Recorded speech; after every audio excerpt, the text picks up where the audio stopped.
5 साल के बाद वो रिपोर्ट आई है। बहुत समय से मुझे उस रिपोर्ट का इंतजार था। परसों शुक्रवार सरकार ने वो एक रिपोर्ट रिलीज कर दी, जो मैं सोच रहा था कब रिपोर्ट रिलीज होगी, और मन में थोड़ा डर भी था कि क्या सरकार इस रिपोर्ट को भी कूड़ेदान में डाल देगी क्या। रिपोर्ट का नाम बहुत लंबा है, लेकिन बहुत महत्वपूर्ण रिपोर्ट है। अगले 4-5 साल तक आप इस रिपोर्ट का जिक्र सुनते रहेंगे। रिपोर्ट का लंबा सरकारी नाम एक बार पढ़ देता हूं, बार बार नहीं पढ़ूंगा, आप इसका टाइटल देख लीजिएगा। Situation assessment of agricultural household and land and life stock holdings of households in rural India 2019। पढ़ते पढ़ते जुबान दुख।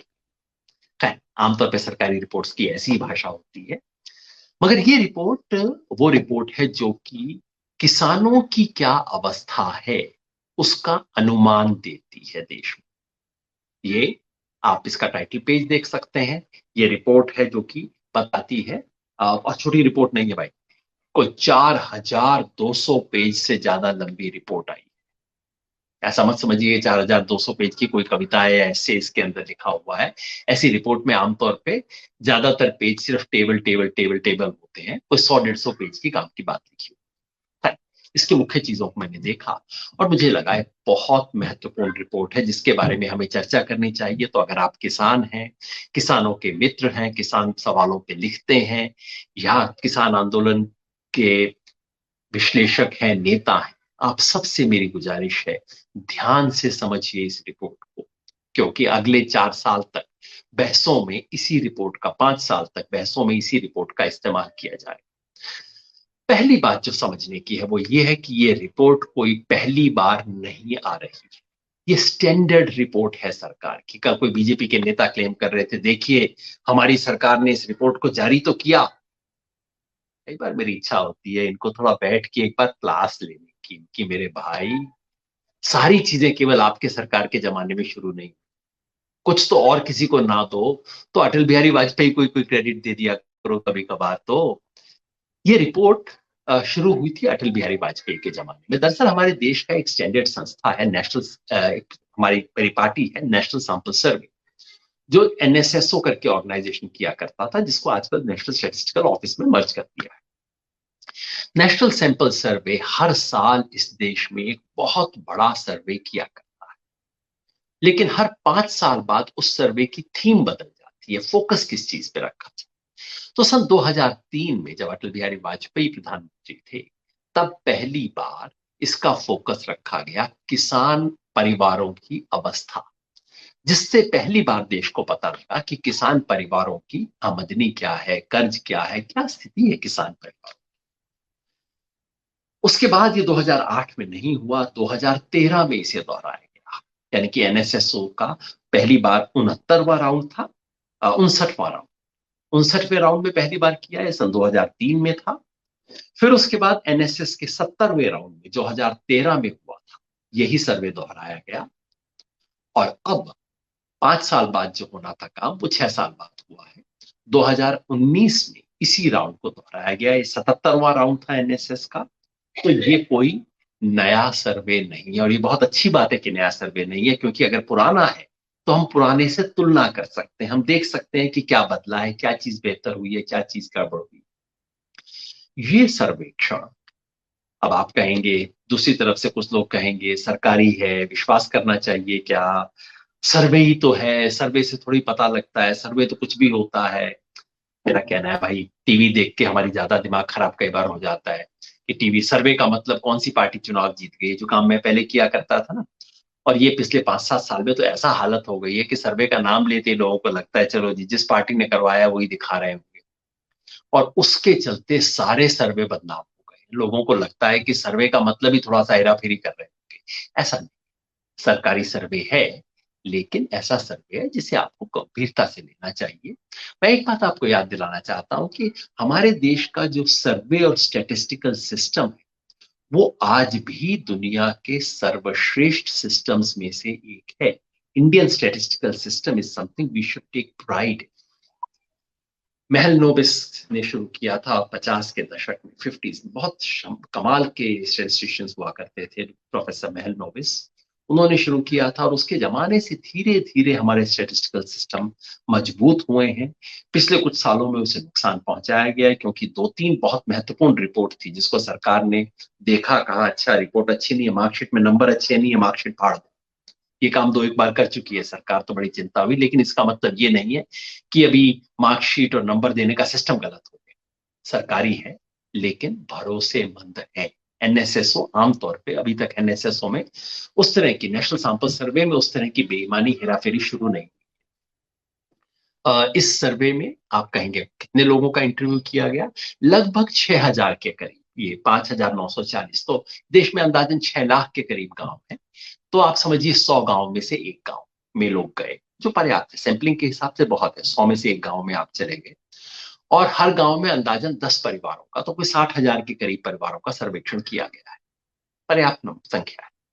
ये कोई आपको कहे ना 140 करोड़ के देश में केवल 60,000 लोगों का सर्वे करके बता रहे हैं, इन लोगों ने स्टैटिस्टिक्स पढ़ी नहीं होती, इस तरह की बेकार की बातों पे विश्वास मत करना।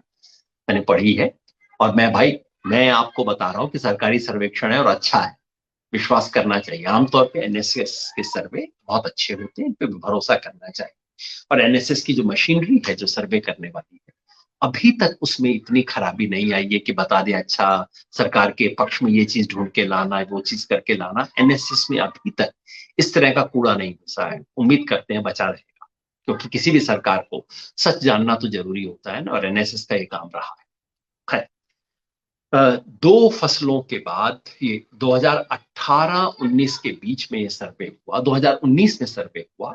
और इस सर्वे का मुख्य उद्देश्य था कि देश के गांव के परिवारों में, खास तौर पे जो किसानी परिवार है, खेती किसानी करने वाले परिवार हैं, उनकी क्या स्थिति है।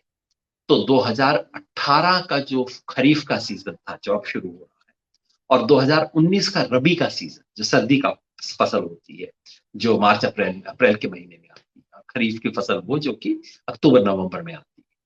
तो इन फसलों में किसान की क्या स्थिति थी, इसका अनुमान लगाया। तो ये सर्वे हमें क्या बताता है? ये मोदी राज में किसान की हालत पहली बार बताने वाली सरकारी मार्कशीट एक तरह से मिल गई है, क्योंकि आमतौर पे बहसें क्या होती हैं, सरकार ने घोषणा कर दी, अच्छी स्कीम है, खराब स्कीम है, सरकार ने कानून बना दिया, इससे फायदा होगा नहीं होगा।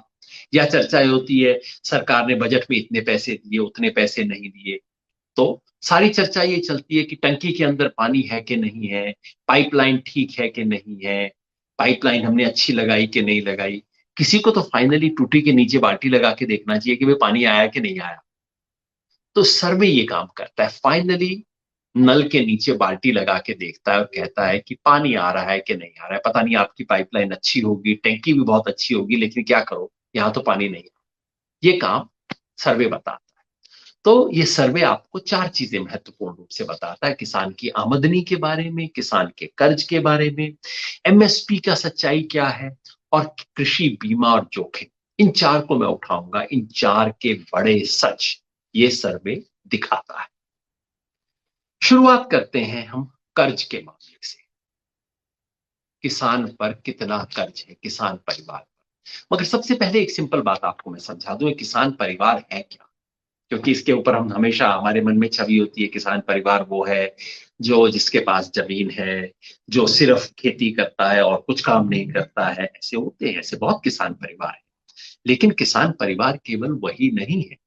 अगर किसान के पास 2 एकड़ जमीन है, 3 भाई हैं, एक पुलिस में काम करता है, एक खेती बाड़ी संभालता है, एक भाई दुकान चलाता है, तो वो किसान परिवार होगा। अगर उसको 3 अलग अलग परिवार भी माने, तो जो भाई नौकरी करता है बाहर, लेकिन जिसके हिस्से में समझ लीजिए 2 एकड़ जमीन सिर्फ है, और उसको साल के अंदर कोई 20-25 हजार रुपए कमाई हो जाती है कृषि से, लेकिन उसको महीने की 40,000 रुपए तनख्वाह मिलती है अपनी नौकरी से, वो भी किसान परिवार है, क्योंकि उस सबको किसानी से इनकम हो रही है। इस सर्वे में जिस भी परिवार को एक साल में खेती बाड़ी से 4,000 रुपए की, पूरे साल में, महीने में नहीं, पूरे साल में अगर थोड़ी सी भी इनकम हो जाती है, 4,000 उन्होंने कहा थोड़ी सी, साल भर में 4,000 इनकम भी हो जाती है, तो कहते हैं कि आप किसान परिवार हैं, यानी कि आपका किसानी से कुछ लेना देना है। उन सब परिवारों की क्या अवस्था है, उसके बारे में सर्वे बताता है। तो ये मत मान लीजिएगा कि किसान केवल किसानी करते हैं।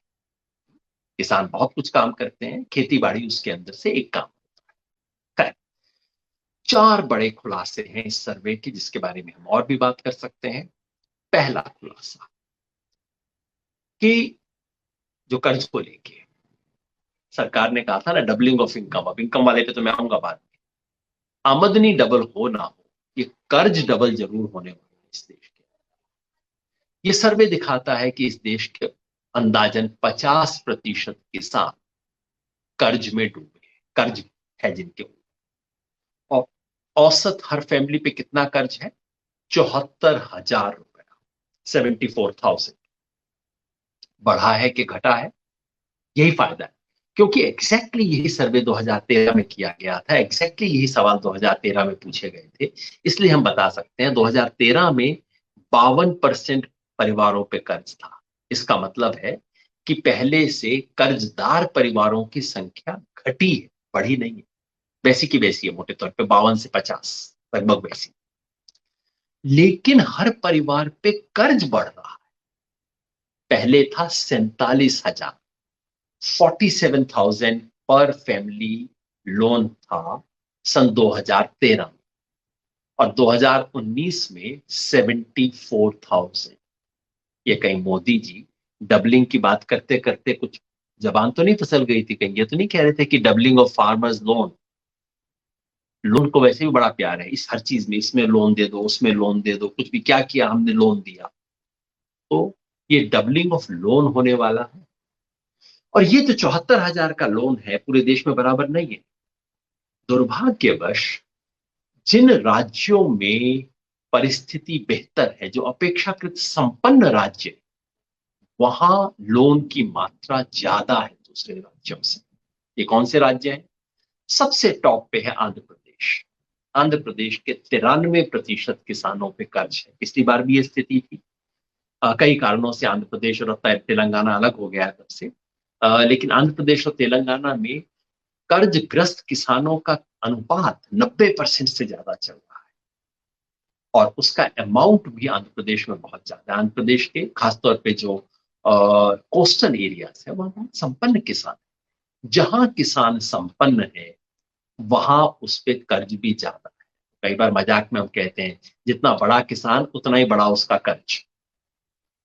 आंध्र प्रदेश के किसान पे औसतन 2.4 लाख या 2.45 लाख, मतलब 2.5 लाख के करीब कर्ज है आंध्र प्रदेश के हर किसान परिवार पे। केरला में भी लगभग 2.5 लाख कर्ज है, लेकिन कर्जग्रस्त परिवार 70% है।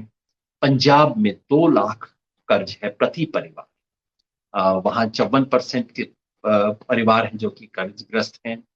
हरियाणा थोड़ा सा पीछे, लेकिन 1.8 लाख। ये जो सारे राज्य जिनके बारे में कहा था ना, संपन्न किसान है जी, ट्रैक्टर वाले हैं जी, इनके पास तो ये भी है वो भी है, ये सब कर्जदार है।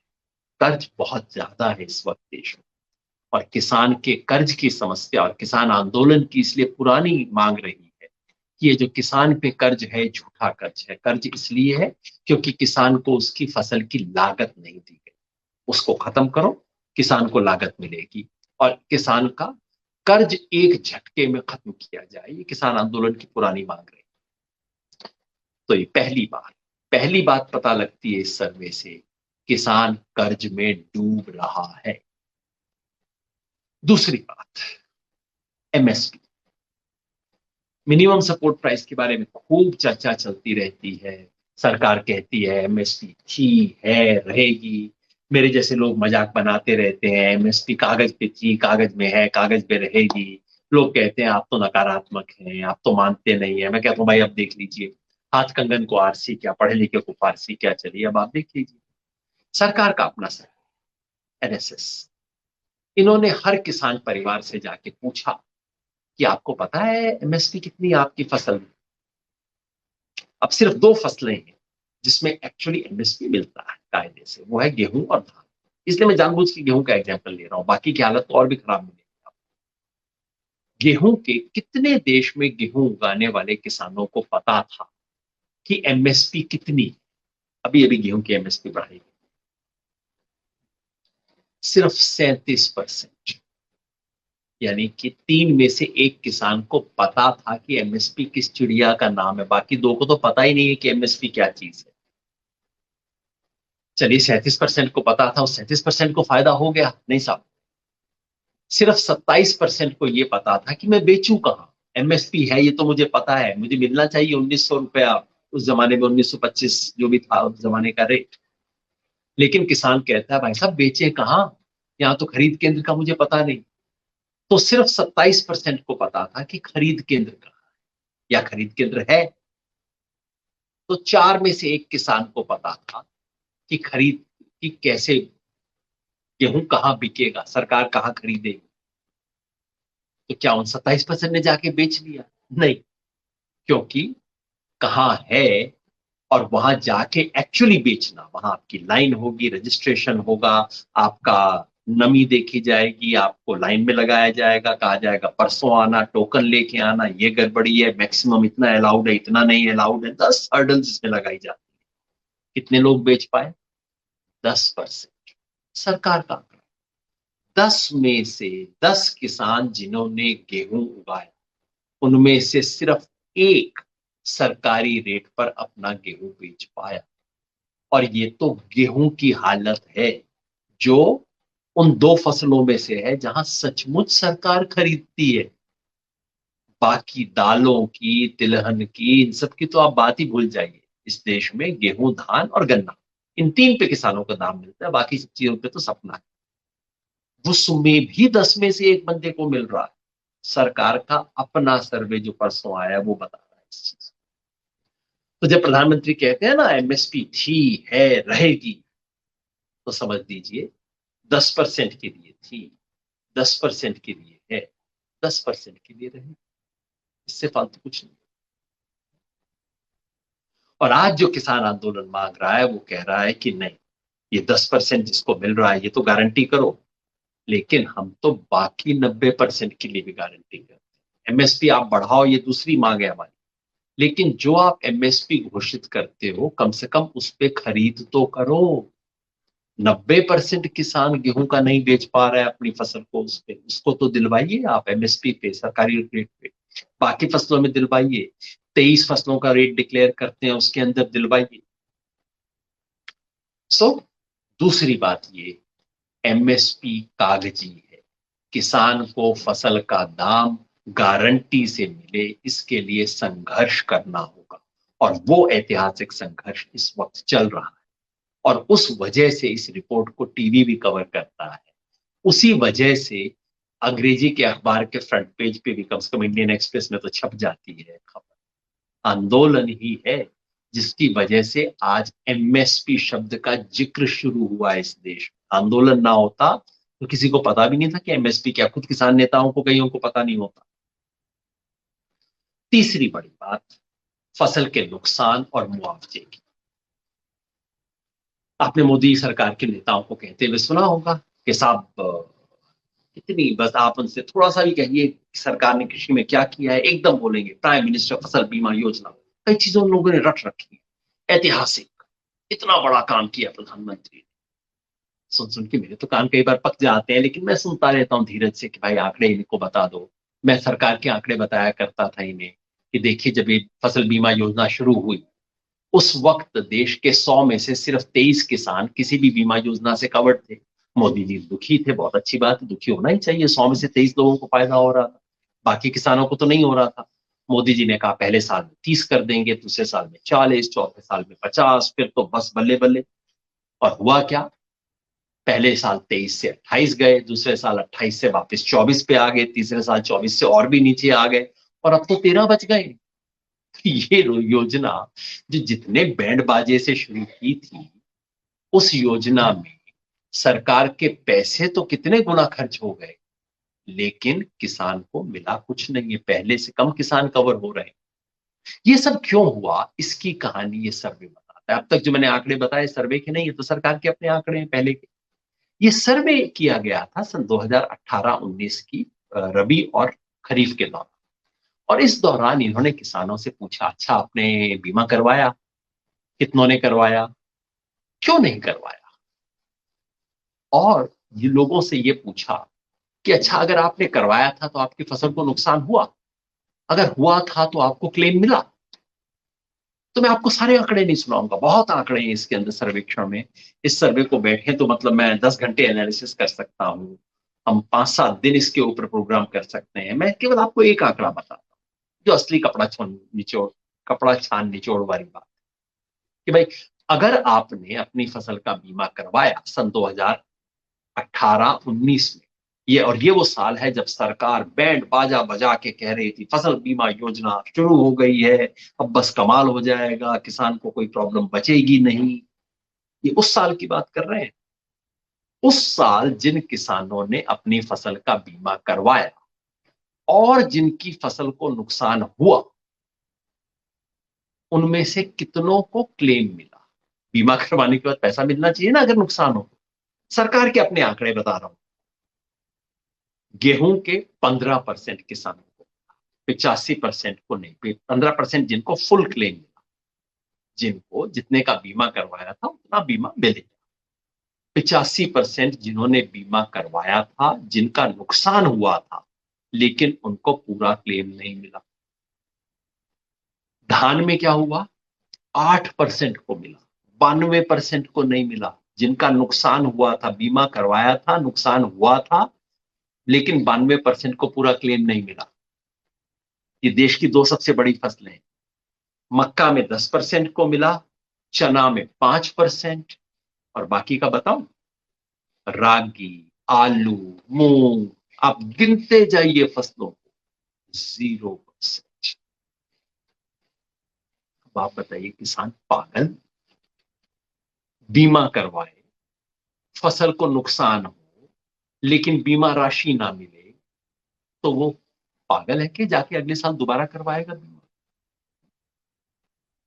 प्रधानमंत्री फसल बीमा योजना का भंडाफोड़ अगर कोई करता है तो सरकार की ये रिपोर्ट करती है, जो बताती है कि भाई आपके साथ ये आपकी योजना में पैसा तो मिल रहा है, लोग बीमा करवा रहे हैं, लेकिन जिसको पैसा फाइनली मिलना चाहिए उसे नहीं मिल रहा। तो सवाल है वो पैसा कहाँ जा रहा है?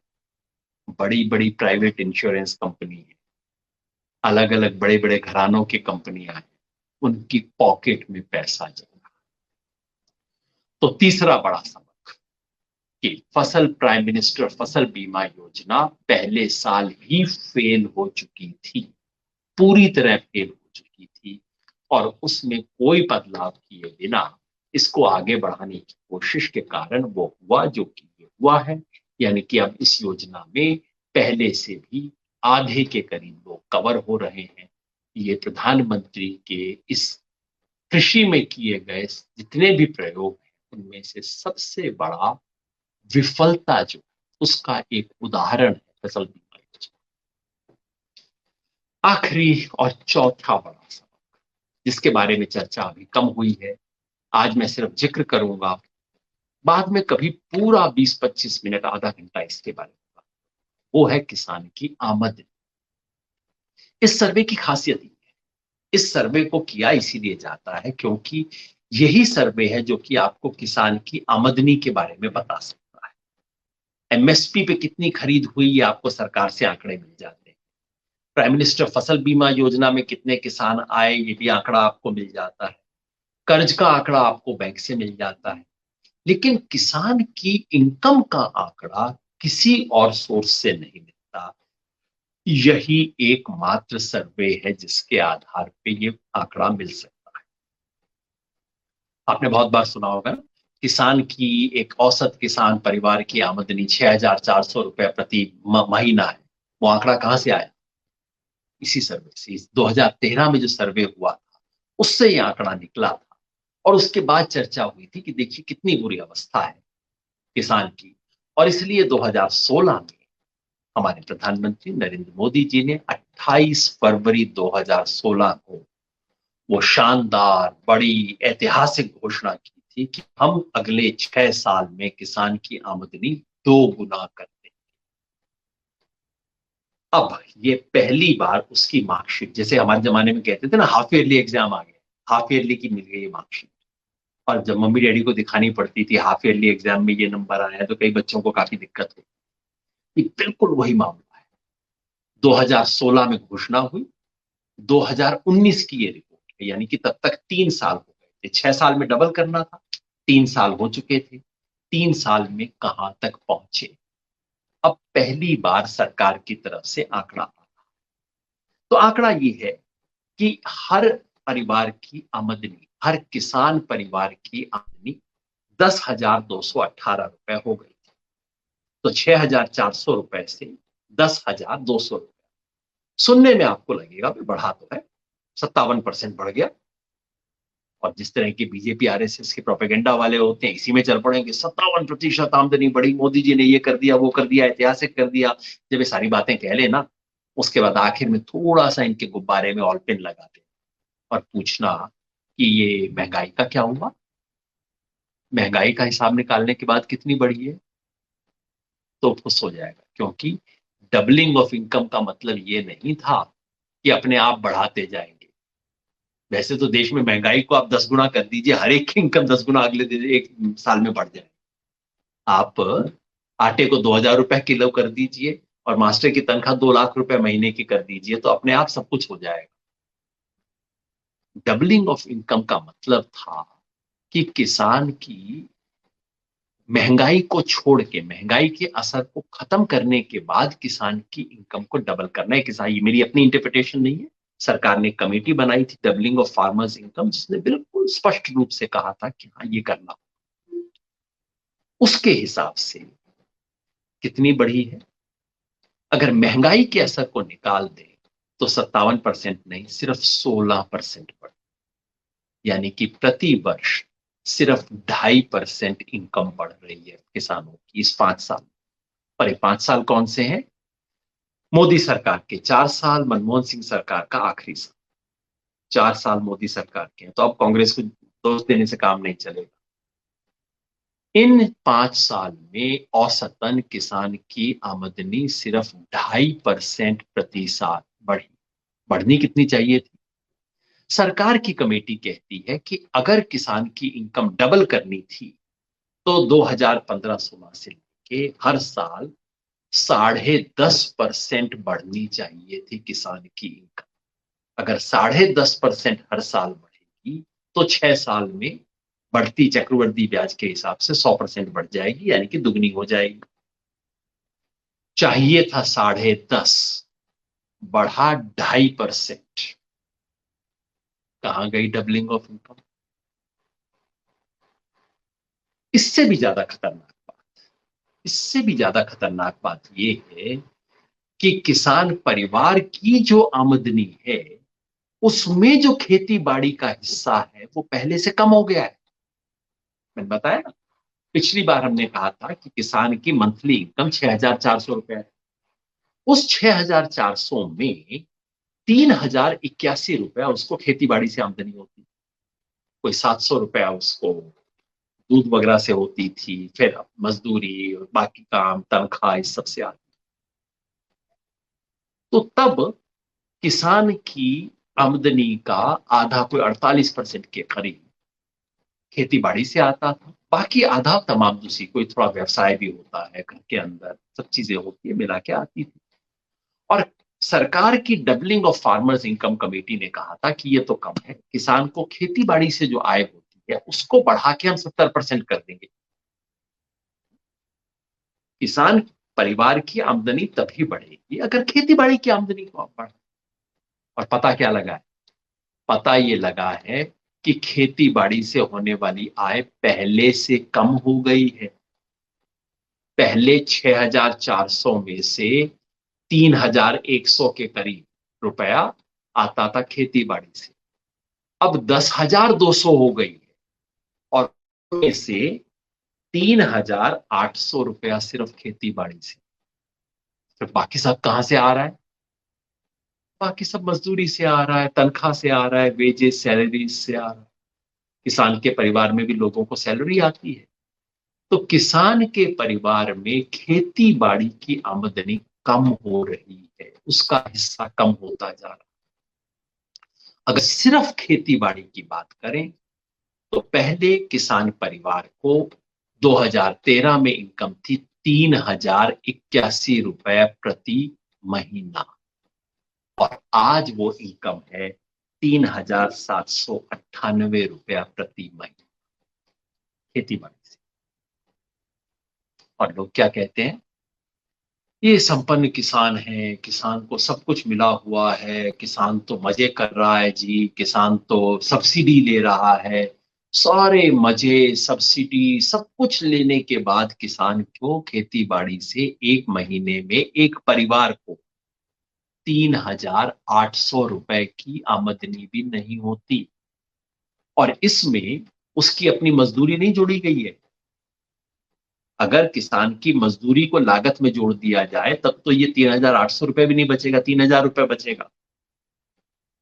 मतलब पिछले 6 साल, सन 2016-13 से लेके 2019 तक, जब देश में किसान की आमदनी बढ़ने के नगाड़े बजाए जा रहे थे, डबलिंग ऑफ फार्मर्स इनकम के सपने दिखाए जा रहे थे, सारे बधाइयां हो रही थी, लड्डू खाए जा रहे थे, खिलाए जा रहे थे, बस एक व्यक्ति था जिसके मुंह में लड्डू नहीं गया। वो कौन?